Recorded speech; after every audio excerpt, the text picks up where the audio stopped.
Alright, welcome back to part 2 of how to build a 500 horsepower EVO 10. In the last video, as you guys saw, we did remove all these parts along with the downpipe. Now, I will be getting this downpipe sandblasted. That way I can ceramic coat it. I'm going to be showing you guys how to do that with Cerakote products. We're going to be doing jet black, so stick tuned to that. That should be coming out pretty clean. Now, in this video, what I'm going to be doing is removing the exhaust manifold and the turbo, which is located right underneath. These cars do have them in such a tricky spot, but stick along and you guys will gain the confidence to do this on your own. So let's get to it. Some of the brackets holding the turbo down to the engine block are a little challenging to get to, so what I'm going to do is go down to Harbor Freight and pick up a long extension as well as a swivel socket set just to make the job a lot easier. So I'll see you guys there. So I just got Harbor Freight. Let's go pick up those tools. This is the first one I'm going to be needing. One of these. It's going to be a 3/8 drive. Perfect. So this is the second one that I'm going to be needing. These are the swivel sockets. Boy, it's going to hurt, but they are needed. So make sure it's 3/8. I don't know if this is me. Every time I come to Harbor Freight, you find randomness stuff to buy. I better get out of here. Well, I spoke too soon. As soon as I was leaving, I seen these two pry bars. So I said, why not? What's up, guys? I'm back at the shop now with the new tools that I'm going to be needing to remove the turbo and exhaust manifold off of the EVO. Let's dig right into it.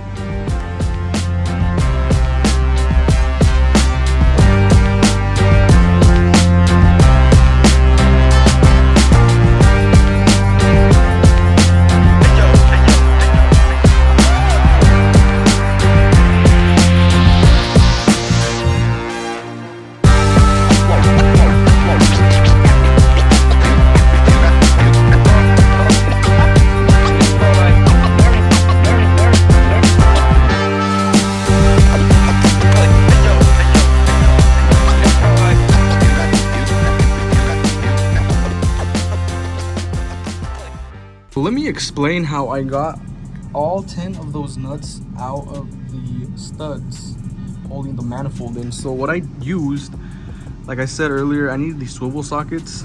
They are very, very helpful in these situations. For example, if I had a nut right there, simply just put it, and if it was a straight regular socket, it would hit on the manifold right here. But since it's a swivel, you can angle it up, and we could add an extension or a ratchet right here and then break it loose that way. I didn't use it on all of them, but especially those 6 in the middle, very, very helpful. I've got all the nuts out of the exhaust manifold here on the back. However, there's 4 bolts that hold the turbo to the manifold. 2 nuts and 2 bolts. Well, I got these 2 loose, this one loose. This one's giving me some challenge. So what I got set up here is my ratchet. I don't have a breaker bar, so this should do, but just been going at it, trying to loosen up this bolt, which it's like seized on there pretty bad. So hopefully we don't break it in or strip it. Finally started breaking it loose. There we go. That took a lot of perseverance, for lack of a better term. I think I should be able to hit it with the impact.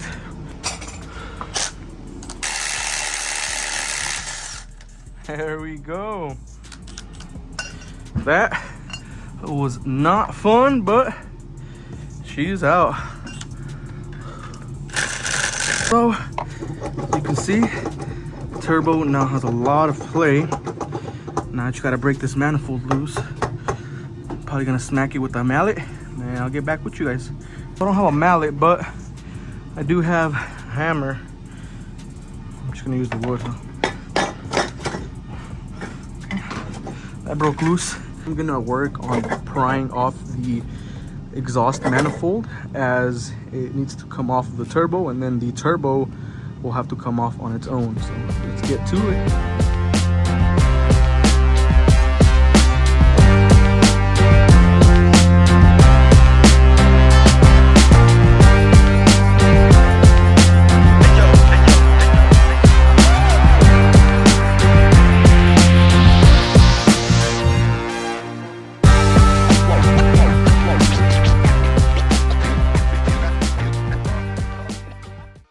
here she is. Finally got the manifold off.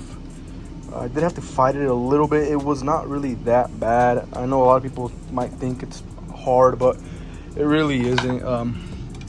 Basically just stick a pry bar, pry out and pry up in here, and then with another one, if you pry out, the manifold kind of just pops out. So you gotta pry up on it so we can get past the studs, and then out so we can get past these studs over here, and then the manifold just pops out.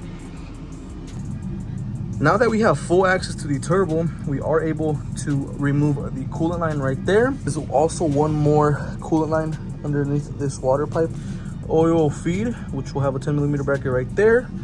And if we follow the feed back into the block, there is a banjo bolt right there, and the oil drain has a 10mm bolt right there. There is one more oil feed line bracket bolt, which is kind of hidden underneath this water pipe. But if you follow my ratchet, it's this one right over here. And then the turbo is ready to come out of the car.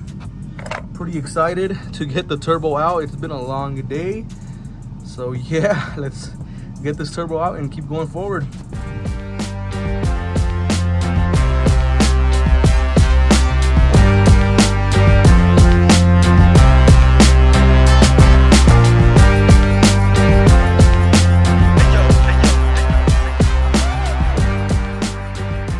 The coolant line is just about ready to come off. As you can see here, it is gonna get pretty wet, pause, but you've got to pay to play. So here goes nothing.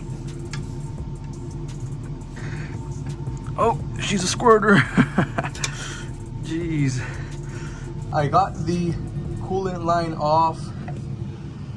It did drain onto the floor quite a bit, but it's all right. I'll just wash it off. If you guys want, you could probably put a bucket down there, but it's not that big of a deal to me. So turbo's ready to come out.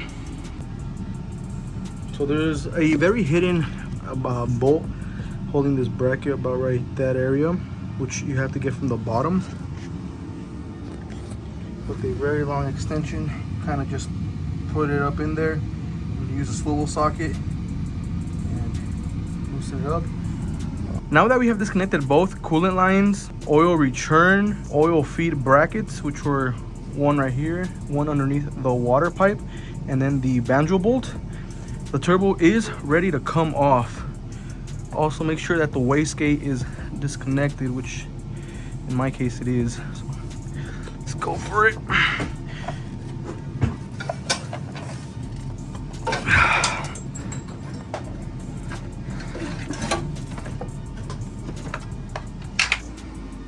There she is. Let me set her down. That'll do it for this video. Next video, we will be installing the new manifold and the new turbo. Stick along for that. But yeah, hope you guys enjoyed. Please leave a like, comment, and make sure to subscribe. Peace.